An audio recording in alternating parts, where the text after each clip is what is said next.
Good evening प्यारे बच्चों, स्वागत है आप लोगों का टारगेट सोनू यूट्यूब चैनल में। और आज मैं लेकर के आया हूँ आप लोगों को 8.1 का। मैं आप लोगों को एक्सरसाइज जो है सॉल्व करा रहा था, जिसमें 4 क्वेश्चन जो है मैंने सॉल्व करा दिए हैं। चौथे के बाद आता है 5वां नंबर। तो 5वें नंबर से आज आप लोग जो देखेंगे। 5वें नंबर में दिया गया है, गिवन मतलब दिया है सेक थीटा बराबर 13/12, ये वैल्यू दे दी गई है।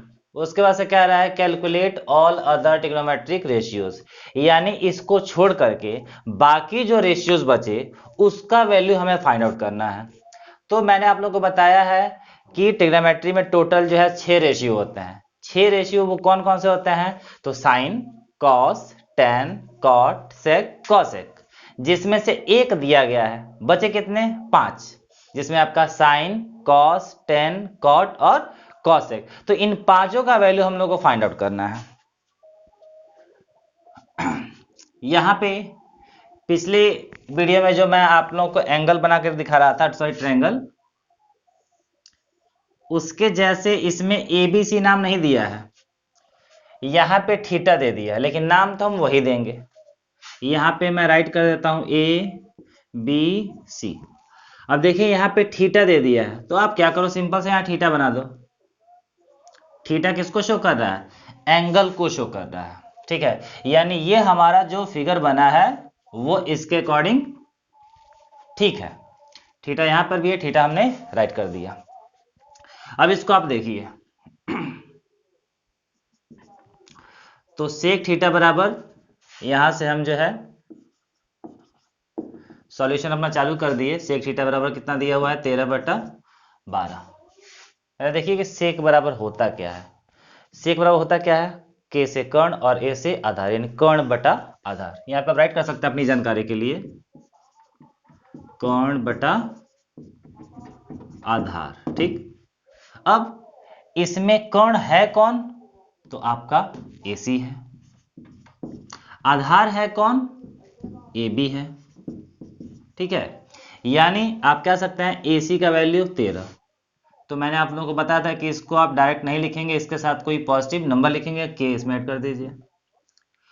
AB का वैल्यू 12, यानी यहाँ पे लिख सकते हैं 12 के, ठीक है। 3 में से 2 का वैल्यू हमको पता चल गया, बच गया तीसरा। भाई जो तीसरा है उसके बगैर तो काम चलने वाला है नहीं, क्योंकि त्रिभुज की 3 साइडें होती है, तीनों साइडें आपको चाहिए। तो सबसे पहले क्या करेंगे, उसको हम ढूंढेंगे, ठीक है। वो कैसे? ये आपका है BC, इसको हम कहेंगे क्या? लंब। तो यानी आपको लंब निकालना है, तो कर्ण के वर्ग में से आप आधार का वर्ग घटा दो, सिंपल सा तरीका। अंडर रूट, कौन कौन है इसमें? AC, AC का स्क्वायर माइनस AB का स्क्वायर। ये तो बच्चों बस सीधा सीधा है। अगर लंब आपको ज्ञात करना है तो कर्ण में से आधार घटा दीजिए, आधार आपको ज्ञात करना है तो कर्ण के वर्ग में से लंब को घटा दीजिए, और यदि कर्ण ही ज्ञात करना है तो इन दोनों छोटी साइडों का स्क्वायर को आप ऐड कर दो। ये सिंपल सा तरीका है। यहां ध्यान दीजिए, AC का वैल्यू है कितना?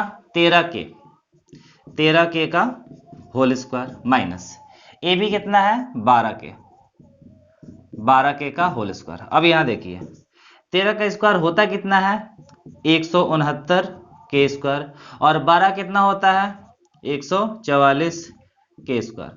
बहुत से लोग होंगे कि जिनको स्क्वायर तक भी नहीं लर्न होगा, तो मैं सजेशन देता हूं कि यदि आप मैथ पढ़ने चले हैं तो कम से कम 25 तक तो आप अपना स्क्वायर याद करके रखिएगा, और नहीं तो वही घिसा पिटा जो है आप लोगों का फॉर्मूला लगेगा कि 13 का स्क्वायर करना है तो 13 को 13 से लगेंगे गुणा करने, ठीक है। तो ये वाला जो है मैथ का स्टूडेंट पढ़ने वाला बच्चा, मैथ पढ़ने वाला बच्चा ये सब काम नहीं करता। आप लोग स्क्वायर लर्न कर लीजिएगा। अब यहाँ देखिए 169 में से जब हम इसको सब्ट्रैक्ट करेंगे 144 को, तो आएगा कितना? 25K square. अब 25 का वर्गमूल होता कितना है? स्क्वायर रूट होता कितना है? 5, और यहाँ पे K, यानी हमने फाइंड आउट कर दिया 5K। बस जब ये तीनों दोस्त तीनों साइड आपस में मिल गया, तीनों दोस्त आपस में मिल गया, तो कुछ भी कर सकते हैं, किसी का भी वैल्यू फाइंड आउट कर सकते हैं। अब यहाँ पे बचा आपका सेक का, तो दिया गया है। अब इसको छोड़ के आप निकालना शुरू कर दो। सबसे पहले आप लिख, और दूसरी बात ध्यान देना, यहाँ पे थीटा लगा हुआ है ना, तो सभी रेशियोज में हम थीटा ही यूज करेंगे, जैसे sine theta, cos theta, tan theta, cot theta, और यहां लिख देता हूं कॉसेक थीटा। अब ध्यान से देखो, साइन कहां पे है, यहां पे है। साइन बराबर होता क्या है, एल से लंब और के से कर्ण, यानी लंब बटा कर्ण। इसमें लंब कौन है बच्चों, बीसी, और कर्ण कौन है, एसी। अब बीसी का वैल्यू है कितना, बीसी 5 के, एसी का वैल्यू है कितना, 13 के से के खत्म, बचा क्या, 5/13। कॉस पे आइए, कॉस बराबर क्या होता है, तो ए से आधार, के से कर्ण, आधार बटा कर्ण। आधार कौन है, ए बी, और कर्ण कौन है, ए सी। ये तो आपको बिल्कुल जरूरी है, ये नहीं कि आप जो है इसको आप कहीं लिख देंगे, नहीं, ये आपको अपने दिमाग में रखना है। इमेजिन कर लीजिएगा, कोई एक कल्पना कर लीजिए कि हाँ लाल बटे कक्का होता है, एक नंबर पे साइन कॉस टेन कॉट से। ये नहीं कि आप कहीं देख के लिखते रहो, हाँ रफ कॉपी पे आप यूज कर सकते हो, रफीज पे यूज कर सकते हो, लेकिन बोर्ड एग्जाम में बैठे होंगे तो ये नहीं कि वहां पे आप राइट कर दो, नहीं, कहीं साइड में आप रफ में लिख लो और उसको देख के आप लिखते रहो। कॉस पे आते हैं, तो कॉस बराबर होता है क्या, ए से आधार, के से कर्ण। तो आपका आधार हो गया ए बी और कर्ण हो गया ए सी। ए बी का वैल्यू है कितना, 12 के, और ए सी कर्ण उसका वैल्यू है कितना, 13 के से के खत्म हो गया, बचा कितना, 12/13। फिर आइए टेन पे, टेन बराबर क्या होता है, एल से लंब, ए से आधार, लंब बटा आधार। इसमें लंब कौन है, बीसी, आधार कौन है, ए बी, तो बीसी का वैल्यू 5 के, और ए बी का वैल्यू 12 के से के खत्म, बचा कितना, 5/12।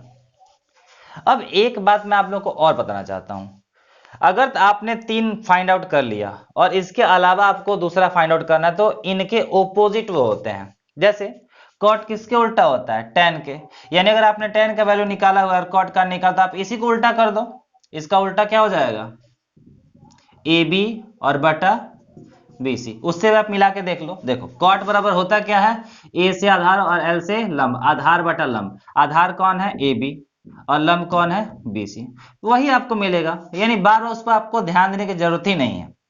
इसी को आप उल्टा कर दो, यानी इसका वैल्यू 5 हमने 12 के लिखा है, यानी 12 के बटा 5 के से के आपका खत्म हो गया, बचा क्या, 12/5। उसके बाद से कॉट के बाद क्या आएगा, सेक, तो सेक का तो दिया हुआ है, बचा हमारा कॉसेक। तो बताइए कॉसेक उल्टा होता किसका है, साइन के उल्टा होता है। देखिए साइन थीटा बराबर क्या लिखा गया है, बीसी बटा एसी। आप इसी को उल्टा कर दो, एसी को ऊपर कर दो, एसी, और नीचे बीसी कर दो, मिला के देखो इससे। देखो कॉसेक बराबर होता है के से कर्ण और एल से लंब, कर्ण बटा लंब। कर्ण कौन है, एसी, हमने लिखा हुआ है, लंब कौन है, बीसी, हमने लिखा हुआ है, यानी वो सेम वही चीज है। तो इसके बराबर आप लिख सकते हो कि AC का वैल्यू, यानी हमने यहाँ पे 5/13, 5 के बटा 13 के लिखा है, इसको उल्टा करोगे तो क्या आएगा, 13 के बटा 5 के से के खत्म, बचा क्या, 13/5। तो बहुत ही आसानी से आप लोगों ने ये सारे वैल्यू जो है फाइंड आउट कर लिए, ठीक है। इस तरह से अब हम आपको नेक्स्ट क्वेश्चन बताते हैं, नोट कीजिए। आइए चलते हैं 6वें क्वेश्चन पे। बच्चों हम लोग बिल्कुल जो है कछुए की चाल से चलना है, इसलिए ताकि आप लोगों को समझ में आता रहे। खरगोश की रफ्तार से हमें भागना नहीं है, एक बार आप इसको समझ लेंगे उसके बाद से ऑटोमेटिक आपकी रफ्तार में वृद्धि हो जाएगी। 6वां क्वेश्चन है, यदि कोण A और कोण B न्यून कोण हो और cos A बराबर cos B हो, तो दिखाइए कोण A बराबर कोण B। सबसे पहले क्या करेंगे, फिगर बनाएंगे इसका। आपने एंगल बना लिया, इसका नामकरण करने में ही सबसे बड़ी एक समझदारी होती है। ध्यान से पढ़िए, कोण A और कोण B न्यून कोण है, तो भाई यही दोनों जो है न्यून कोण है, ये तो सम कोण है, यानी न्यून कोण का आप नाम पहले दे दो। अब आपका मन करे तो इसको आप ए बना दो, इसको बी बना दो, या फिर मन करे तो इसको ए बना दो, उसको बी बना दो। तो चूंकि यदि आप इस यहाँ पे लिख रहे हैं तो हम पिक्चर को सीधा ही बनाएंगे, यानी सीधा इसका नाम देंगे। यहाँ लिख देंगे ए, यहाँ लिख देंगे बी। अब बच गया ये तीसरा, तो वो तो तीसरा कौन होगा आप जानते ही हैं, सी। ठीक है, लेकिन इसके पहले जो हम लोग बना रहे थे उसमें हम क्या कर रहे थे, ए इसको लिख रहे थे, बी इसको लिख रहे थे, सी इसको लिख रहे थे, लेकिन यहाँ पे सीधा सीधा लिख दिया है कि ए और बी यही दोनों न्यून कोण, ये दो न्यून कोण है। ठीक है, तो आप ऐसी गलती नहीं करेंगे, तो क्वेश्चन आपका सॉल्व होने से पहले ही क्या हो जाएगा, गलत हो जाएगा। अब चलते हैं, अब यहाँ पे दिया हुआ है कि cos A cos B दोनों बराबर है, दोनों बराबर है मान लेते हैं, दिया हुआ है, लेकिन भाई किस तरह से बराबर पहले उसको हम देखते हैं।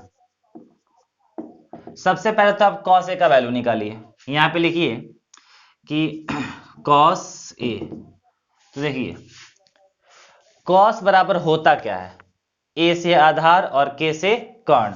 इसमें आधार कौन है, AC, और कर्ण कौन है, AB।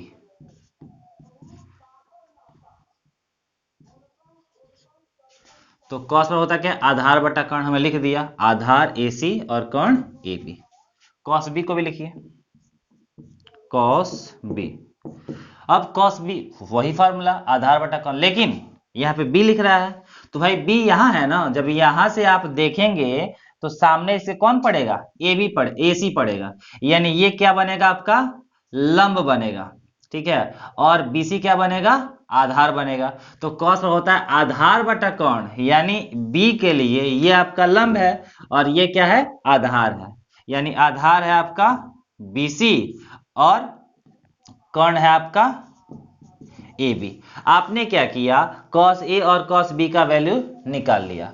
अब क्वेश्चन में कह रहा है कि ये दोनों वैल्यूज हैं वो बराबर है, आप इसको बराबर दिखाओ। यहाँ पे आप राइट कर सकते हैं प्रश्नानुसार, यानी जैसे प्रश्न कह रहा है, प्रश्न ये कह रहा है कि cos A बराबर cos B, यानी cos A का वैल्यू कितना है आपके पास, AC बटा AB, और cos B का वैल्यू कितना है आपके पास, BC बटा AB। अब यहां क्या हुआ ना कि AB से AB खत्म।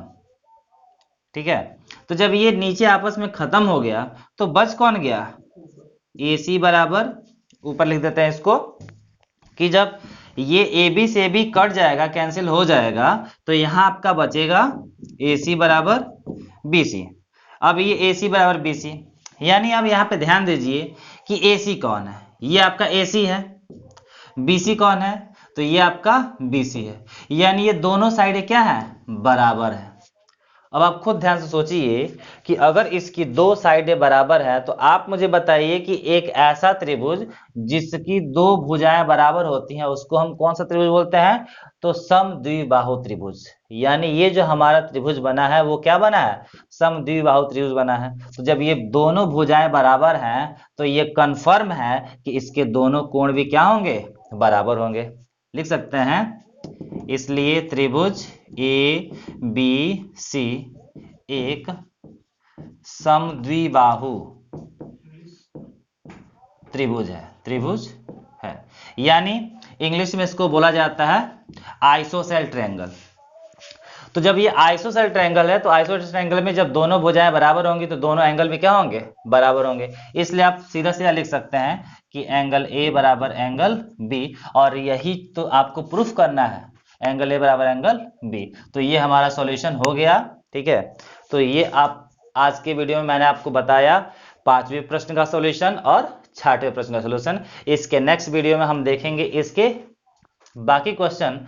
तो अगर आपको वीडियो यह अच्छा लग रहा है तो आप TWS के साथ जो है बन रहिए, टारगेट विद सोनू के साथ, और जितना हो सके अपने दोस्तों के साथ शेयर कीजिए, क्योंकि भाई शेयर करेंगे तो आपसे हम कोई फीस तो ले नहीं रहे हैं, फ्री का जो आपके पास जो वीडियो जा रहा है, तो कम से कम आप उतना तो कर ही सकते हैं। यदि आप मोबाइल जो है देख रहे हैं तो मोबाइल में लाइक का बटन दबाने में क्या जा रहा है, कुछ भी नहीं जा रहा है। सब्सक्राइब करने में क्या जा रहा है, भाई उतना डाटा तो आप पहले से ही खर्च कर देते हैं, तो बस केवल सब्सक्राइब कीजिए और लाइक तो जरूर कीजिए। दूसरी बात कि अगर क्वेश्चन समझते हुए कोई और आप चाहते हैं, कोई और क्वेश्चन का सॉल्यूशन आप चाहते हैं, तो उसको कमेंट बॉक्स में आप कर दीजिए, क्योंकि वो एक तरह से आप अपने लिए ही जो है ढूंढेंगे, मतलब कि अपनी समस्या का समाधान जो है कि किस क्वेश्चन का आपको जो है आंसर चाहिए, तो आप कमेंट बॉक्स में कमेंट कर सकते हैं। तो इसलिए कमेंट भी करते रहिए, लाइक भी करते रहिए, सब्सक्राइब भी करते रहिए, और अधिक से अधिक जो भी चाहने वाले हैं, जिनसे आपका संपर्क है, उनके पास जो है शेयर भी करते रहिए, ताकि उनको भी ये पता चले। अब ये नहीं कि आपको सारा समझ में आ रहा है तो आप जो है केवल खुद ही समझते जाइए और दूसरों को बतेबे ना करें।